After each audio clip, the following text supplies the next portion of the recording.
শুক্রবার মানেই আমার কাছে একটু অন্যরকম। আমি চাই প্রত্যেকটা শুক্রবার একটু স্পেশাল করার, এই যে ধরুন ভালো মন্দ রান্না করার, কারণ প্রতি শুক্রবার আমার প্রিয় মানুষটা আমার কাছেই থাকে। দুঃখের বিষয় হলো গতকালকে ব্যস্ততার কারণে ভিডিওটা আপনাদের সঙ্গে শেয়ার করতে পারি না। তাতে কি হয়েছে, আজকে চলে এলাম আমার এই ছোট্ট সংসারে কিছু কাজ নিয়ে, কিছু মুহূর্ত নিয়ে। হ্যালো এভরিওয়ান, আসসালামু আলাইকুম, কেমন আছেন সবাই? ওয়েলকাম করছি নতুন আরো একটি ভিডিওতে। আমি চেষ্টা করি শুক্রবারে আমার রুমটা পুরো ডিপ ক্লিন করার জন্য, আর আমি ডিপ ক্লিন করেও নিয়েছি। তো এখন চাদরটা চেঞ্জ করব, যদিও আমার এই রুমে খুব একটা থাকা হয় না, আমরা অন্য রুমে থাকি, এজন্য এমনিতেই প্রতি শুক্রবারে আমি এই রুমের চাদরটা চেঞ্জ করে ফেলি, কারণ এই রুমটা আমার কাছে একটু গরম মনে হয়, আর আমরা যে রুমে থাকি সেই রুমটা একটু ঠান্ডা। তো যাই হোক, কিছুদিন যাবত আমার কমেন্ট বক্সে একটা কমেন্ট অনেক বেশি আসতেছিল, যে বলে আপু অনেক পুলিশের বইয়ে দেখি পুলিশের বেডশিট পারে, তোমাকে তো কখনো দেখিনি পুলিশের চাদর বা বেডশিট পারার জন্য।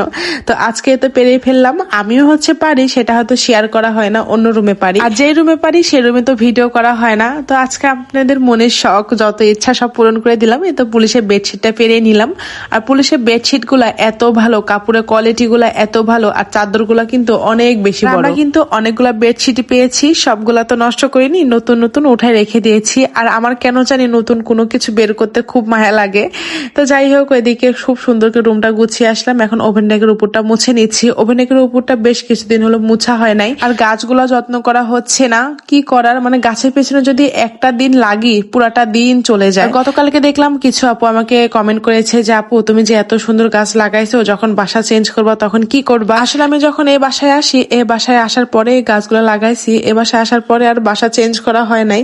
জানি না যখন বাসা চেঞ্জ করব তখন কি করবো, আর আমার গাছগুলারই বা কি হবে, তো তখন দেখা যাবে। তবে খুব বেশি টেনশন হয়, কারণ এই গাছগুলাকে আমি অনেক বেশি ভালোবাসি, অনেক যত্ন করে আজকে এই গাছগুলা এই পজিশনে এনেছি। কারণ তোমরা জানো একটা মানি প্ল্যান্টের সুন্দর একটা শেপ আনতে অনেকদিন সময় লাগে, আর আমার সবগুলা গাছের শেপ আনতে প্রায় 1 বছরের মতন সময় লেগেছে। আমার কাছে মনে হয় ছোট সন্তানকে যেভাবে গড়ে তুলতে হয়, গাছগুলাকেও ঠিক সেভাবে গড়ে তুলতে হয়। তো যাই হোক, সংসারের মোটামুটি কাজ শেষ, এখন রান্না করতে চলে এসেছি। আজকে পটল দিয়ে ডিম দিয়ে রান্না করব। তো প্রথমে ডিমটা সিদ্ধ করতে দিয়ে দিয়েছি, আর আমি অফ ক্যামেরাতে নেহারি রান্না করে নিয়েছিলাম।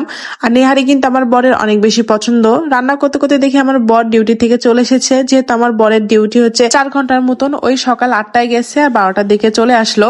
তো এখন বরকে শরবত দিয়ে দিব, আর ও বলতেছে যাও তুমি রান্না করো। তো রান্না করতে চলে আসলাম। আর পটল দিয়ে আলু দিয়ে ডিম কি কখনো খেয়েছেন? আমাদের উত্তরবঙ্গে কিন্তু এভাবে রান্না করে খেতে বেশ ভালোই লাগে। আমার অনেকদিন ধরে ইচ্ছা হচ্ছিল পটল দিয়ে ডিম দিয়ে রান্না করার জন্য, কিন্তু ওদের সময় হচ্ছিল না, তার জন্য রান্না করি নাই। তবে এই রান্নাটা আমার বর খুব একটা পছন্দ করে না, তার নাকি ভালো লাগে না। আসলে কুমিল্লার রান্না বান্না টোটালি অন্যরকম, তো আমাদের নাটোরের রান্না বান্না অন্যরকম, মানে আমার মনে হয় একই এলাকার রান্না বান্না একই রকম। তো প্রথমে ভাজনাটা তুলে নিলাম, আর আমি যখনই ডিম রান্না করি ভাজনাটা এভাবে উঠাই।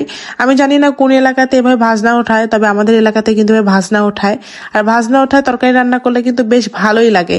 আর এদিকে আমি ঝোল দিয়ে দিলাম, আর ডিমও একসাথে দিয়ে দিব। আর আমার কাছে কেন জানি পটল ডিমের তরকারিটা খুব বেশি ভালো লাগে। আপনারা যদি কখনো ট্রাই না করে থাকেন অবশ্যই একবার ট্রাই করে দেখবেন। তো এদিকে তরকারিটা হতে থাকে, এদিকে আমি ভাজনাটা বেটে নিই। আর ভাজনা দিয়ে তরকারি রান্না করলে কি যে একটা মজা লাগে, কিন্তু আমার বরের নাকি এই গন্ধটা ভালোই লাগে না, মানে তার জিরার গন্ধ একদমই ভালো লাগে না, তবে আমার বেশ ভালোই লাগে। তো তরকারি হয়ে এসেছে, এখন ভাজনা দিয়ে তরকারিটা নামিয়ে নিব। আর ভাজনাটা আমি তখনই দিই যখন তরকারিটা হয়ে আসে, আর খুব একটা জাল দিই না, তখন তরকারিটা নামাই নিব। আর আজকে তরকারিটা খেতে অনেক বেশি মজা হয়েছিল, কারণ এই তরকারিটা অনেকদিন পরে রান্না করেছি। এই তো এখানে নেহারি রান্না করেছিলাম, আর আমার তরকারি ফাইনাল লুক। তো রান্না বান্না শেষ করে ছেলেকে রেডি করাই দিলাম, তার বাবার সাথে নামাজ পড়তে যাচ্ছে। আজকে ভিডিওটা খুব একটা বড় করব না, এখানে শেষ করছি। আশা করি ছোট ভিডিওটা আপনাদের কাছে অনেক বেশি ভালো লাগবে।